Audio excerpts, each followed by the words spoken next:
Hearty welcome to both of you again back to your own homes. So good morning dear students, respected by the principal, respected teachers and all my dear students of class 10. Today I am very proud to say I have my students sitting here. Nitya Mishra we have already heard earlier and we have Sambhav Jain. I definitely feel proud when I say that he is the guest speaker of the day today. So as a teacher, I know how much these students were special for all of us, and now when they have moved ahead of life, they have achieved so much in their lives, and it's still a very good growth for all of them. He is Sambhav Jain, who passed the class 10 exam from PTM Carmel Academy in the year 2013. So it's after 11 years, we see him at this height of achievement. He has done his BTech from the IIT Roorkee in 2019. When he was in the college, he always wanted to do something different. He knew that going for a job was not a suitable option for him. Till then, he didn't know about what entrepreneurship or startup means. So he started exploring a lot of things at IIT and did many internships at different startups, and he was excited about building a startup of his own. With that focus, he and his friend started building FamPay with an approach of giving students access to digital payments and learning through practical experience. They started when they were in the college, and in the last 5 years, they have been able to raise $43 million from multiple international investors and have more than 50 lakh teenagers using FamPay today. So he has his own company with his friend. They started the FamPay company, and now this is the success of that company. So to welcome such a successful entrepreneur and our own Carmelite, may I request our principal, Reverend Father Jason, to welcome Sambhav Jain. During my interaction with Sambhav, I would definitely like to share that he was so happy to come back. And morning also when I rang out, he said, "Ma'am, in 15 minutes I am in the school. I'll be there." So that is the attachment we have, and that same you are also going to experience once you go out of the school and then look back and see from where you began and now where are you. So that is the attachment the school has, and the school and teachers have, and the students have with each other. Okay, so my mic is with you. Over to you, Sambhav. Happy welcome to you. First of all, a very warm good morning to all the teachers. I see Trupti ma'am there. She taught me Hindi. And I think Meena ma'am and all of you other teachers are missing. I'll meet them later. But a very warm good morning to all my teachers and to all the students here. It feels very nostalgic to be back. I'm sure a lot of you know the word nostalgic. We are all part of the... You guys are Generation Z, right? Gen Z or Gen Alpha. You guys Gen Z, okay. So yeah, you all know what nostalgia means. I have done a lot of performances on the same stage, and during Teachers' Day, we used to perform for all the teachers. There used to be a lot of... is that LCA program still a thing, where all the houses compete with each other? Yeah, so yeah, we used to perform at the stage. It feels so good to be back. What classes are this? Is it all 10 classrooms? Okay, great. So okay, I'll just tell a brief about myself. As I'm Sambhav Jain, I graduated. I completed my schooling from Carmel Academy. I was here for 13 years. I entered the school when I was in nursery, and in 2013 I completed my 10th from here. So spending 13 years here was, of course, an unforgettable experience that today you guys might not understand. But once you get out of the school, you're going to miss this place so much that, yeah, you can't even comprehend how much you're going to miss this place. So my first and foremost thing is this is your last year of school. Study hard, focus well, but also enjoy the small things and hang out with your friends, study together, go for group studies, do projects together, and spend as much time as you can with each other, right? Okay.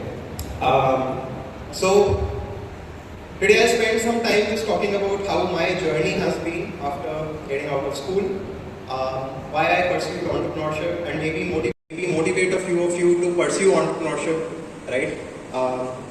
So I'd like to start with first a question. How many of you know what entrepreneurship means? What is an entrepreneur? Who is an entrepreneur? Can anybody tell me that? Anybody? There's no right or wrong answer. You just, whatever you guys understand of entrepreneurship. Okay, we have.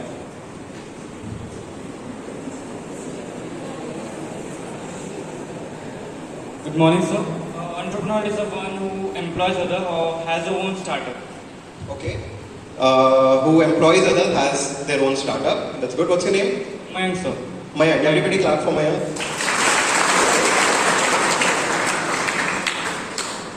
Okay. What else? Somebody. Like let's all contribute to this. So somebody who employs others, somebody who has his own startup. Okay. What else? Who is an entrepreneur? Come on. Okay. Good morning, sir. My name is Sairaj, and an entrepreneur is a person who picks raw materials and things and create new products out of it to sell or sell. Okay, so somebody who creates new products. Everybody clap for Sairaj. Somebody creating new products to sell something of it. Somebody who is building their own startup. Somebody who employs others. What else? What else? I know everybody has watched Shark Tank. Good morning, sir. Good morning. Being an entrepreneur means you are self-employed. You are not dependent on anyone for your wealth generation. Okay, can you repeat? You are not dependent on anyone for your wealth generation, and you are self-employed. So you are boss of your own. Okay, so you are self-employed. You are your own boss. Okay, that's good. Thank you, sir. What's your name? Sorry. My name is Kashyap. Kashyap. Everybody clap for Kashyap for. Okay, so we have who's your own boss? Somebody who builds products to sell it off, to create some value. Third is,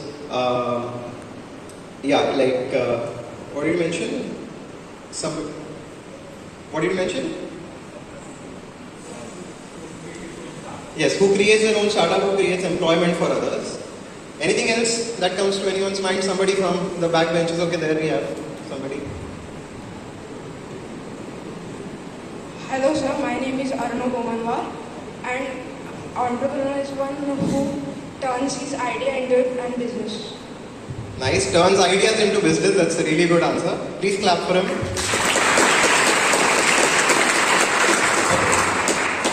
So we have heard all of these definitions of entrepreneurship, and none of you are wrong. Everybody who answered, everyone is right in their own definitions.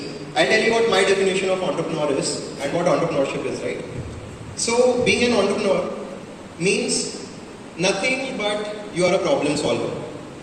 So you identify a problem and you solve it. That's it. So if you think of any of the great businesses, any of the great startups that have been built, what they've done is they have just picked up a problem and solved it differently. So let's say, and I would say like there's a problem solver in every one of us here. All of us are little entrepreneurs in some or the other aspects of life. So let's say we are hungry, right? You feel hunger, you just are craving to get something to eat. Now that's a problem, that you're feeling hungry. How do you solve it? Some of you might go to your mom and ask her to cook something for you. Some of you might go and buy something out, right? Some of you may order something on Zomato. Some of you may cook yourself. So the problem is the same, but all of us solve that problem differently. And throughout the day, since you wake up and by the time you go to bed, there are very little problems throughout the day that you keep on solving. Let's say you were supposed to do a homework and you didn't do it, and you have come to school. How do you solve for that? Right? Do you work hard over the recess to do that homework? Do you copy it from your friends and just do it? But what I'm saying is, there are problems that come into our day all the time and we solve it. So now let's translate this into a business use case. So let's say communication. All of us throughout the day communicate with each other. It's a very big part of our life. If just imagine a day that you're not allowed to talk to anybody, even in your house, even to somebody else in school, anybody, right? Or even teachers are not allowed to speak. How will they teach? Communication is very important, right? And now, the same problem of communication has been solved by apps like WhatsApp, has been solved by companies like Geo. Communication has been solved by WhatsApp, it has been solved by Geo, it has been solved by Zoom. Have you guys used Zoom? During COVID, you might have had your classes on Zoom, right? So now it's the same problem of communication, but see how these different companies have solved the same problem differently, right? So for one-on-one communication, very personal communication, there's WhatsApp. But when it comes to mass communication, where you have to connect with people around the globe or need to have one-to-many conversations, right? There's one person who's speaking and there are a lot of people who are listening, there's Zoom. So everybody picked up one problem in communication and solved it differently. And see how beautifully there have been different businesses that have been created out of it, right? So that is what entrepreneurship is. It's about problem solving. You pick up a problem and you solve it in your own style, in the way that you feel it's different. So that's entrepreneurship. Let me share my entrepreneurial journey on how we started building this company, what is the problem that we are trying to solve, how we came about it. So after spending 13 years in Chandrapur, in Carmel Academy, there was a big question mark which all of you might have right now, like what to do in your 11th, 12th, what to pursue. Is it biology, is it physics, science, is it commerce, is it arts, right? There's a lot of question mark around your long-term career. So let's be honest, even I did not know what was the best choice for me. Okay, I did not know. But I knew that I really was curious about science, I really loved physics, and I really was good at math. So the best option for me was I was looking forward to, okay, what is the best college that we can go in India? And the answer we knew in the limited exposure that we had was IIT. And then I started researching about, okay, how to prepare for IIT, what are the best places for it. Then Kota comes at the top of the list, like in India, Kota is the best place for preparations of IIT. But I was really homesick. I was very connected to my family and I was not ready to go that far from my home. So I took admission in Nagpur. I took my IIT coaching from there. And trust me guys, like 2 years, I did a lot of sacrifices. I really wanted to get into IIT for a lot of reasons. And there were a lot of little sacrifices that I did, like even not taking a smartphone with me while all my friends took their smartphone away from your hometown. I took a very limited feature phone with the 10 numbers on it, right? And I did a lot of my friends who also went to Nagpur for studies, like they took Activas and Scooties to just like have a convenience in commute. I took a bicycle at that time, and it was only because I did not want to distract myself. And that literally happened. A lot of friends who took Activas for their coaching in different cities, they ended up like roaming around after classes a lot, and then they could not really get the time to focus on study. They got distracted. So that really helped me to stay focused, to not be distracted. I did those sacrifices, and in those 2 years, I faced a lot of personal health issues as well, due to which I had to stop. I had to like leave Nagpur in the middle of 12th and do self-study for the better half of my 12th standard, right? Again, but my perspective towards that was, I was spending 6 to 7 hours in tuition and then had 6 hours of self-study and then 6-8 hours of whatever I wanted to do. As soon as I left Nagpur, the 6-7 hours I used to spend on going to tuitions was free. I had a lot of time. I suddenly felt like there's a lot of time for me to do. So that's where the self-study really helped me. I could spend more time in learning myself and understanding the concepts myself. Right? Fortunately, got to IIT. I got into IIT Roorkee and I pursued civil engineering. From there, civil engineering is basically engineering for all the construction of roads, buildings, etc. etc. Right? In the first year of entering into IIT Roorkee, now it was very different. It was the first time. So just imagine this place where 8,000 students come together they stay together for the whole 24 hours in a residential campus. Hostels are within the college. Everybody is staying together 24/7, right? All throughout the day. And there are people from all across India, different cultures. Like my roommate was from Rajasthan, my hostel mate from my floor was Punjabi, South Indian, and so many different people from so many different cultures, so many different backgrounds. Everybody came together, and it was a very different kind of exposure. And now there were also people from cities like Delhi, Mumbai, etc. So one thing I can tell you is getting out from Carmel Academy gave me the confidence I needed. I never felt shy in like competing with even kids from the like top tier cities coming to IIT. And in my 4 years of college, I've contested in elections there where 8,000 students vote, and it's a pretty dramatic elections. Nitya knows about it. And everybody who even comes from like the bigger towns, who comes from like different ICC boards, international boards, also come to the same college. And I won those elections against those kinds of people, and I never felt like underconfident, right? Like the kind of English we have been taught in the school, etc. Right? These are the small things that matter. There were a lot of kids who were not able to even speak English properly, and they had to do a lot of work after getting to IT just to improve their English. And we underestimate the importance of like even knowing English in the way we know. And I'm sure like you must watch Hollywood movies, TV series, right? Do you guys find problem in understanding those movies if you watch it in English? That's the privilege, guys. That's a privilege. Like 50% of college, 50% of students in our college came from rural towns who gave their IT exam in Hindi language. So we don't understand the importance of like just knowing English. It's a small thing, and I can go on and on with the kinds of things we learn at school that help us build our career forward. But yeah, small story short, when I was in college, I was pretty confident about who I was, what my capabilities were, and the kind of things I learned in my schooling and in my 11th, 12th. Then college was a very different experience. In my first semester itself, I understood that civil engineering is not for me. I did not want to do civil engineering. I had made a premature choice. Because of course, who knows what is best thing for you, right?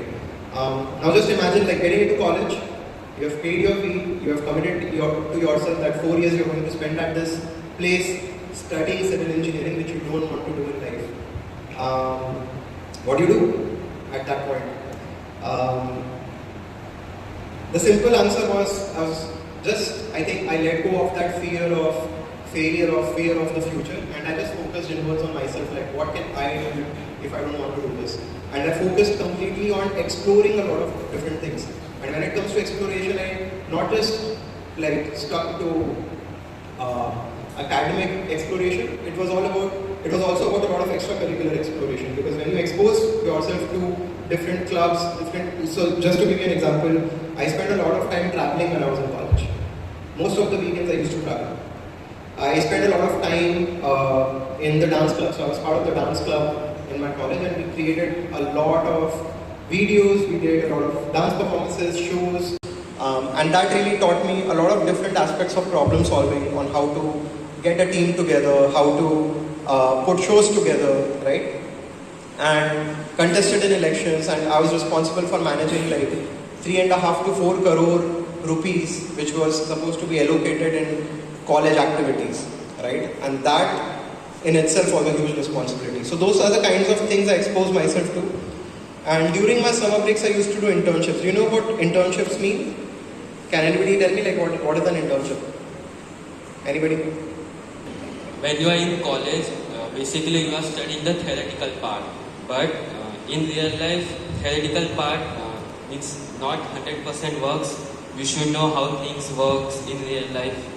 So you have to do the practical work. That's why some colleges give students a chance to go in companies, if medical students in hospitals, to see how the things works. Exactly. Give a clap for Sairaj, please. So internships are basically like jobs.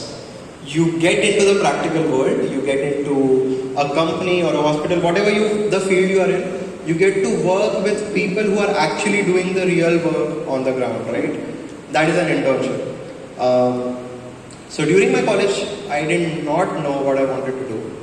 So I thought, okay, let's do internships in different things. So I did internship in marketing, I did internship in product management, I did internship in operations, I did internships in business management, right? So I picked up a lot of fields just to get a flavor of what I might like, right? And even the internships I chose to do was basis on what kind of exposure I got. I used to talk to a lot of seniors, a lot of alumni which passed out of the college on what they were doing, right? And whatever things I used to find interesting, I used to try it out.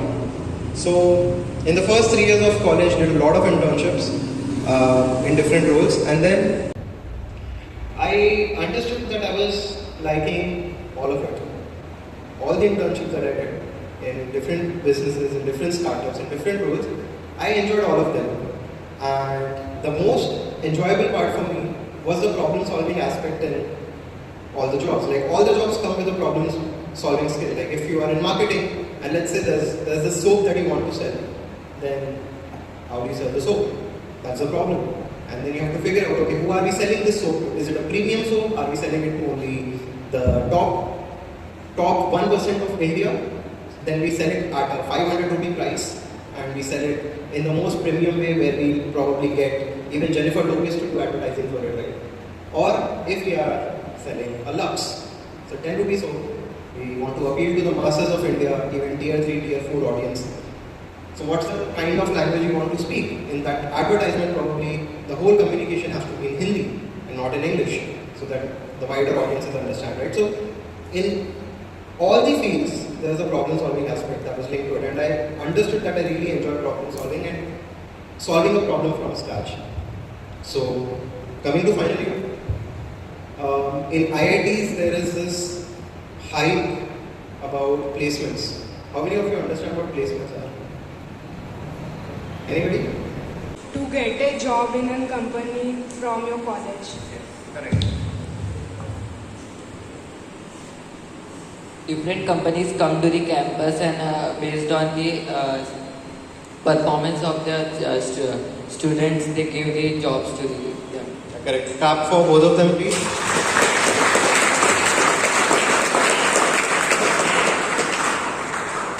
So campus placement is, as rightly said, a lot of companies come to the college, and during your final year you already spent like 3.5 years in college, and basis your academic performance, your skills, etc., they interview you, they test you, and they hire you to basically get a job, right? And you might hear all these things like this guy from IIT got placed at 1.5 crore package in Google. You might have heard all of these things. So let me break some myths. It's only maybe not even 1% of the kids that get that kind of job. Okay? It's extremely competitive even in IITs. When Google comes into campus, they probably just hire 10 folks, and there are 8,000 students in campus. And even if we take just final year students, there are 1,000 people who want the same job. So it's extremely competitive, and not everybody gets a 1 crore package like we see in the headlines and in the news. Most of them get like 50-20 lakh rupee package in different roles, right? That's the starting point. I don't know if that has changed. Mostly that has been the same in the last 5 years. So there's this hype, everybody starts preparing for placements, there's a lot of tests you need to prepare for, interviews you need to prepare for. I knew at that time I cannot go for a job. I wanted to do something of my own, and at that time my mindset was, okay, what do I have to lose? If I don't try today, when is the right time to try it? Even if I was confident that, okay, even if I don't go for a job for 1 year, I can earn this 1 year to try something, doing something of my own. And if that doesn't work out, job is always an option, right? So that was my mindset at that time. So I did not go for placements, I did not participate in placements. And there was, along with one of my friends, he also shared a lot of same passion towards entrepreneurship, solving our own problems. In fact, both of us built an application in college together. So just to tell you a little bit about it, So when you're in hostel, you have your messes where you have your food, right? So there are 8,000 people who go to different, there were 8 to 10 basically canteens or messes you can say in the campus. Everybody used to go to different messes to eat food. And we used to pay for that mess in the beginning of the whole year. So we used to pay upfront free. So it doesn't matter if you don't even eat that food, we have already paid for it, right? Now, there was a provision in campus, if you are not eating in the mess, you can get your money back for the exact meals that you skip. If you miss 20 dinners in 6 months, you can get money back for it. But nobody used to claim that because there was no process. So we identified this problem and we created an app which was called Appetizer.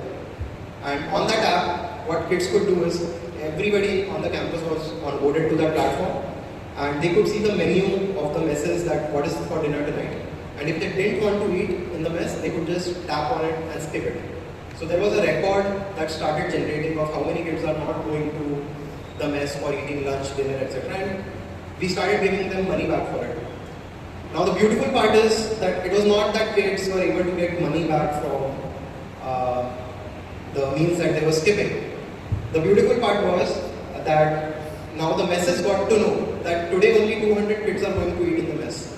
So earlier, every day there was 90 kg of food wastage in every mess. And because we used to, now we started giving them the data on, okay, today only 200 kids are going to eat the food.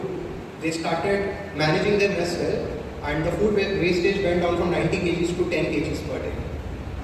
So that's the kind of impact, like even solving a small problem at a small scale of just 8,000 students can have, right?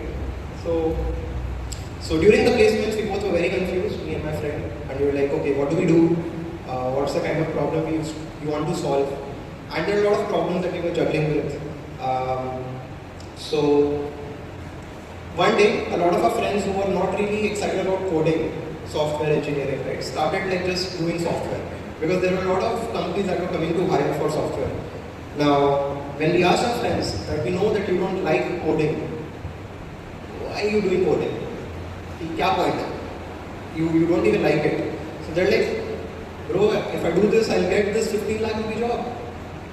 And that used to make us question, like, even if you get that job, don't you understand that you have to do that 10 hours every day of your life to earn that money? Doing something that you don't like for 10 hours every day. That's not sustainable. You're going to get frustrated someday and you're going to feel like, okay, I'm not having a good life. So we started just having a lot of discussions on why people were making, even at places like IIT where it's supposed to be one of the smartest kids in India, were making such uninformed decisions about their career. And that is when we understood that people did not understand what money is. How to manage money. Like if I talk to all of you, how many of you know actually what your family income is? How many of you are sure that you know what your family income is? Nobody? Exactly. So, in India, we treat kids like kids. We don't involve them in financial matters. So we understood, like, since the childhood when a kid grows up in India, their family do not involve them in finances. They do not talk about money, how they are managing it. And I'm sure, like, a lot of your parents have really done a phenomenal job in managing their money. They struggle a lot to just do the right savings, investments, spends. They do a lot of calculations before they get it done. And like if we talk about Western countries, right? If we talk about the US, Canada, all of these places, they have this concept of pocket money. Where kids are given a fixed amount, that take this 2,000 rupees. And this is all you have for the month. And the kid now starts understanding and managing their own money, that this is all I have, all the money that I have to spend this month. So now they'll do the calculation of, okay, if I want to buy this pair of earphones, do I save 500 rupees every month for 4 months so that I can buy that? Today, how many of you get fixed pocket money? Nobody? You get pocket money? That's good. You get pocket money, okay. A few hands. But still, like, not even 1%. Right? So, most of the time in India, it's like on-demand money. Like if you're going out with friends, it'll be like, Papa, 200 rupees de do, dosto ke sath picture ja raha hu. And you'll get it. So it's like parents are becoming like ATM, that whenever you go for money, you ask and you get it. Maybe you have to negotiate a bit, but that's not the way you learn about finance and money. And we understood that financial literacy is what is missing in India. Since childhood, finance is not a subject in schools, it's not taught in schools, it's not taught by parents, it's not taught by parents. And the kind of culture we live in, we never get exposed to managing money. And because of that, as you grow up, again, coming back to the Western countries, in Western countries, I've been to the US multiple times, and when I go and see kids there, kids start to work part-time in their summers at a McDonald's, or let's say, just throwing newspaper or whatever. So they are taught to work to earn their money. In India, that's not a concept. We are only taught like, okay, you complete this exam, you do this, then you study for this, and then you get paid this much. You're never, by the time you turn 21 or 22, you have never been exposed to actually working for money. And that's a very wrong habit building, that you never work for money. And if we talk about medical students, they even have a longer period, like they study for 25, 26 years of their life before they earn their first actual hard-earned money. Right? So that was a problem we identified, that the kids in India do not have financial literacy, and it is impacting their long-term decision making, because then the only way they think about earning their money is, okay, I sit for this placement, I get this job, and I'll get it, right? And for me and for my friend, it was a little different because we did a lot of internships, and in those internships we really worked at those startups, worked hard, and we got paid a little bit of stipend. Though it was not huge, but we earned that money, and we were confident that, okay, even if we are not able to build this our own startup, we will be able to like get a job somewhere, right? That was the whole story. So we're like, okay, now how do we solve for financial literacy? Kids don't even know what money is. Forget about what taxes are. Forget about how to invest money, what mutual fund is, what stock is the right instrument to invest in. Forget about financial literacy. They don't even know what money is. How do we solve for that? So there are a lot of approaches to solve this problem. We could have probably launched a course, a financial course, where we teach you about how to look at money, what is investment, what is saving, what is interest, what is compounding, what is taxes. But we understood that that is not going to help. Even if today Elon Musk or Warren Buffett was going to give you a course on finance, in 2 days you'll forget all about it. You'll just be excited for 2 days and then you'll forget about it. So our approach was, why cannot we make it more practical? How to bring in the concept of pocket money to India, right? That was our whole thought process, and we were like, okay, let's make it digital, let's make an app in which parents can send pocket money to kids, and kids can spend it. And on the app, we'll make them understand on how they can save better, how they can invest better, how they can manage their money better. That was the whole thought process, and we did not know anything about how to get started. Like we just had this thought, we just had this idea. Somebody mentioned like entrepreneurship is about converting ideas into products and businesses and value. We had no clue. So last semester, we had last 4 months of college left. All of our friends were placed. Everybody had jobs in their hand. Me and my friend did not have jobs at hand. So FOMO kicks in. We are human beings. No matter how idealistic we are, there is a lot of FOMO. And we're like, okay, we only have 4 months to prove this. What do we do? And we're like, my co-founder was from Ludhiana. I'm from Chandrapur. We're like, bro, is it that we are from small town and we don't get pocket money? What if people from Mumbai, Bangalore, Delhi might get pocket money? And we are limited by our understanding. We're like, okay, let's go to Bangalore. So, do not post this on YouTube, but we bunked our last semester of college and we moved to Bangalore. And we're like, we only had 4 months, survival instincts. And in that 1 month, we were like, okay, let's meet kids. Let's try to understand if they get pocket money. And we used to go to the malls, where a lot of parents were roaming around with their kids, and we used to stop them. We were like, this students from IT Roorkee, we are doing this project, we want your 10 minutes, we want to understand something. And we used to ask them, like, do you get pocket money? How do you manage your money, etc. And that is when we got a really interesting insight. All the kids we spoke to, they were spending on Netflix, Amazon, Zomato, Uber, all platforms. They were spending everywhere. But none of them had bank accounts. None of them. And we were like, okay, if you don't have bank account, then how do you spend? And they were like, we just asked for our parents' debit card and credit card. We asked cash from our parents, and they told us problems like I have to ask for OTP to my father and mom every time I pay online. I have to wait for 2-3 hours just to buy a pair of jeans.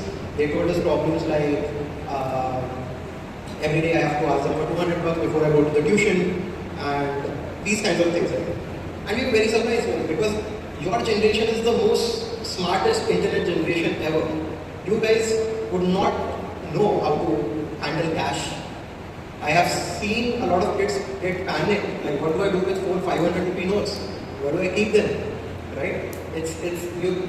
And it was surprising that this generation is not paying money through UPI. And we were like, don't you make payments through UPI? Kids used to ask us like, what is UPI? And we were like, you see all these QR codes, Google Pay, Phone Pay. And we were like, yes. But we don't have a bank account, so how do we make that payment? And that is when we understood, like, financial literacy is too far off. Kids in India don't even have access to digital payments. Right? And that's where we were like, okay, let's solve this problem. Why can't we create a bank which is made for the next generation? Why does banking have to be as boring as it is today? Why cannot banking be as exciting as Apple or Nike? How can we reimagine banking to be something cool that you're excited about, that I want to like open an account with this bank?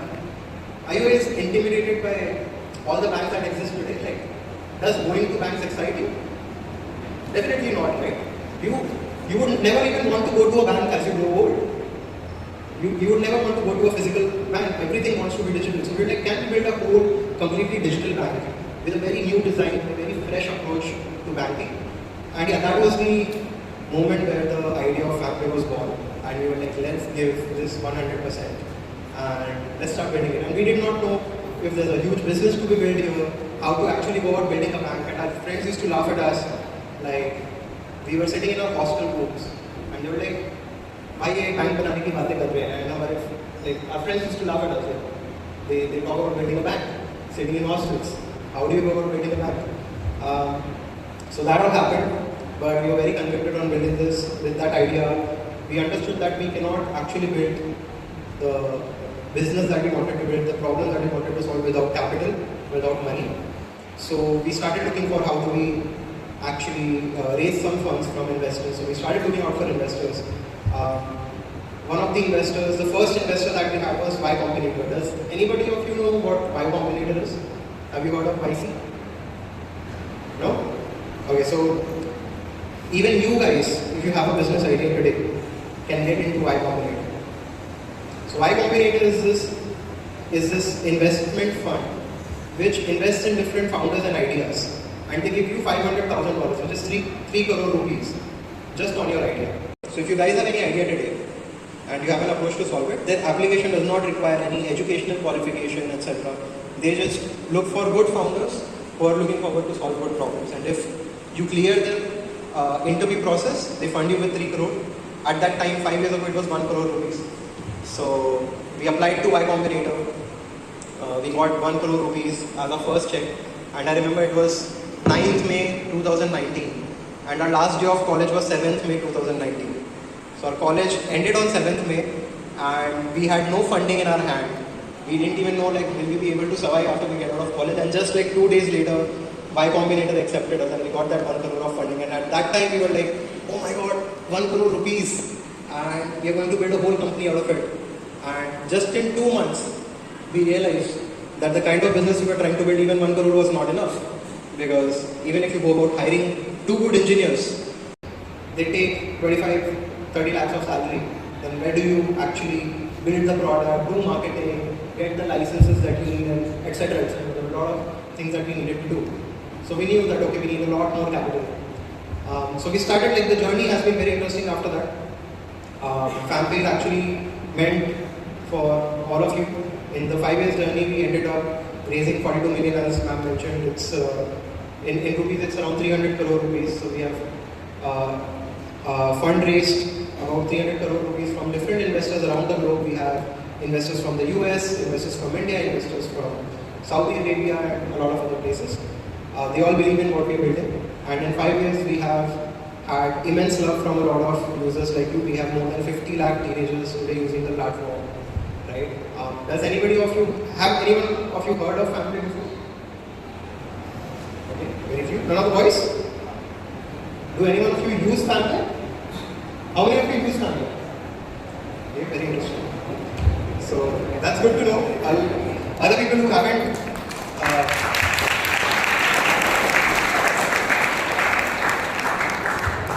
it really feels amazing that we're using Family.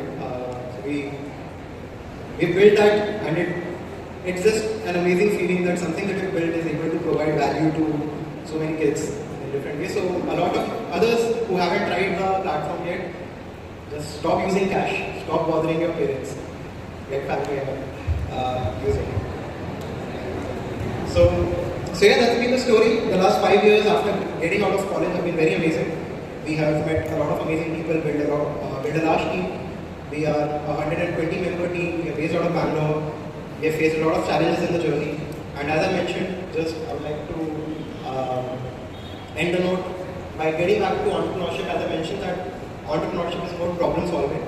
Once you start building something, every day that you do is just solve different problems. So let's say, firstly, we're like, okay, if we want to build this, we need capital. How do we solve for that problem? Okay, now capital, we have raised money from the investors. Now what do we do? Okay, we have to build the product, we have to hire engineers. How do we solve that problem? We hire engineers. Once we hire the engineers, how do we guide them into building the right product? How do we get the right license? Right? And as you keep scaling every day, you keep getting challenged with a lot of problems in the journey of building a company. And every day you just have to solve problems. Right? So I hope some of you in this room will choose the path of entrepreneurship and will become great entrepreneurs, solve great problems. And as I mentioned, Carmel Academy has given a lot back to me. I would love to give back. So if any one of you any day has an idea that you want to work on, need any career guidance, just feel free to reach out to me on Instagram, on LinkedIn. I will spend some time to give you advice as much as I can. And I know boards are around the corner, so just study hard, be disciplined about it. Follow what the teachers are saying. That's the best you can do right now. And wish you guys all the best for the exams. Thank you.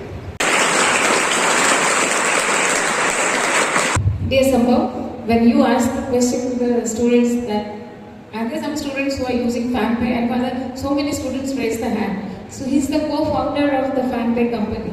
So the co-founder, the CEO of the company is with us, and really it's a proud moment when I saw so many students using this FanPay app and solving the problem. As he rightly said, every day is a challenge and every day we come up with different problems, whether it is a company, whether it is a school, whether it is a student life, whether it is any part of our life.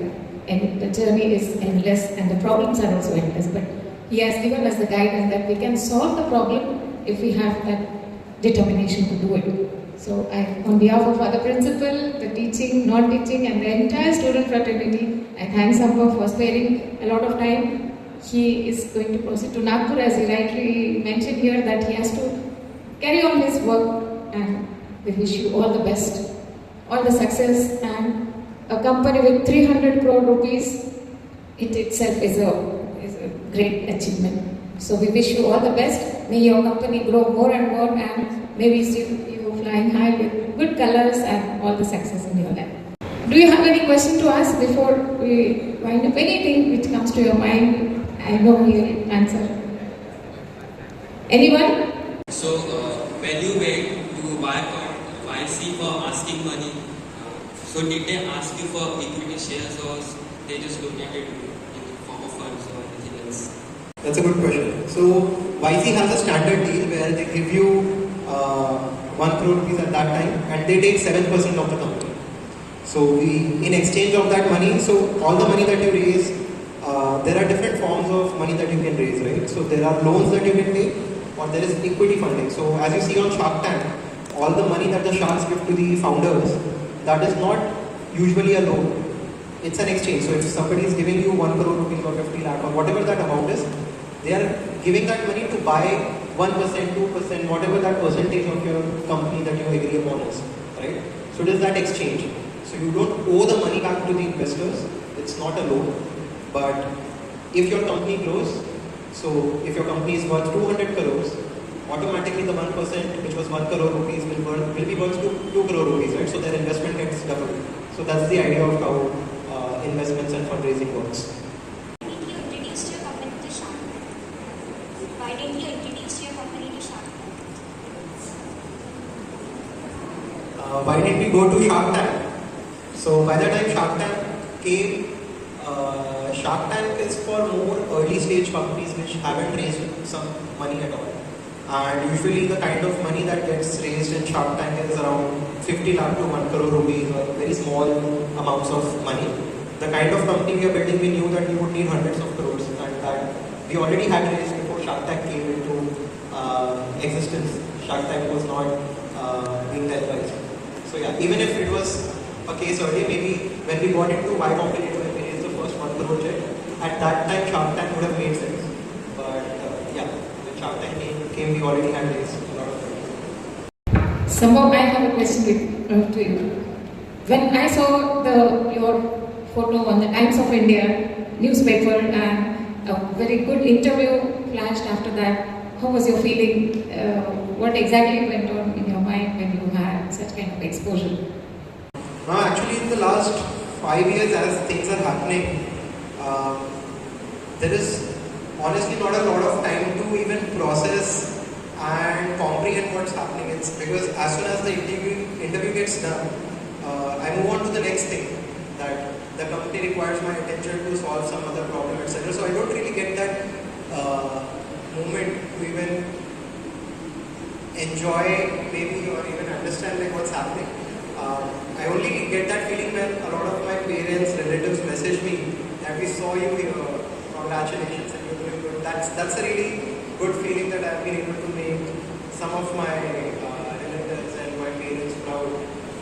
That's a good feeling. Anybody else? That how did the fan came in your mind? So we made a list of like 15-20 names on what the company should be called, and our thought process was, so just to give you an example of what other names were, like competing names for FanPay was Pay Team, right? So we were like, okay, we want to have parents on the platform as well as kids on the platform, but if we call it Pay Team, it will only talk to teenagers and will be restricted. When the teenagers grow into adults, they would not want to use the platform when something which is called teens. So the thought process was, how can we make a name which makes sense for parents as well as the kids, as well as for any adult. And we wanted to make it something which is more Gen Z, which is more cool. So family was the ecosystem that we were building for. We were building for parents and kids both. Like, okay, family is a good area to play around. And just adding the Gen Z touch to it, we thought fam is a cool Lego. So we took fam out of it and just added pay because we were starting with payments. So today we don't really call ourselves FamPay, we just call ourselves the fam because we are doing much more than payments, and there's going to be a lot of interesting products and features that are going to come on the app in the next couple of years. So we won't be just restricted to payments, we'll be able to get credit cards and investments and a lot of things on the same app. So yeah. One last question to you. What are your future plans? What exactly you plan for the next 10 years? So plan for the next 10 years is of course like growing FamPay as much as we can. And like making this company successful involves not just giving access to 200 million plus teenagers to payments, but also retaining them when they turn into adults, and also giving them access to their first credit, first investments, helping them to pay their taxes in the best way possible. So that's the mission that we are chasing, and anywhere we can get closer to that mission of solving for financial literacy will give me some things. Good afternoon, sir. My name is Mohammed Sahil, and I would like to know that everyone should know about FamPay. But why don't you do any digital advertisement? We have done digital advertisements in the past, like 2020 and 2021. We did a lot of campaigns with a lot of creators like Tanmay, Kusha Kapila, and a lot of Instagram influencers, YouTubers. You might know Techno Gamer, Mythpad. So we've done campaigns with a lot of them. Today, in the last couple of years, we've stopped marketing. And the primary reason for that is marketing is really expensive. it takes a lot of cost to do marketing, and we as a company are trying to be profitable and we are chasing more sustainable growth. So even without marketing, we are growing every month. There are more than 4 to 5 lakh users which get onboarded on the app every single month without any marketing. So we feel today is not the right time, but definitely when we launch more products, there would be even TV advertisements, digital advertisements that they would want to do. So I think he has answered all the questions so nicely. Thank you, Sambhav.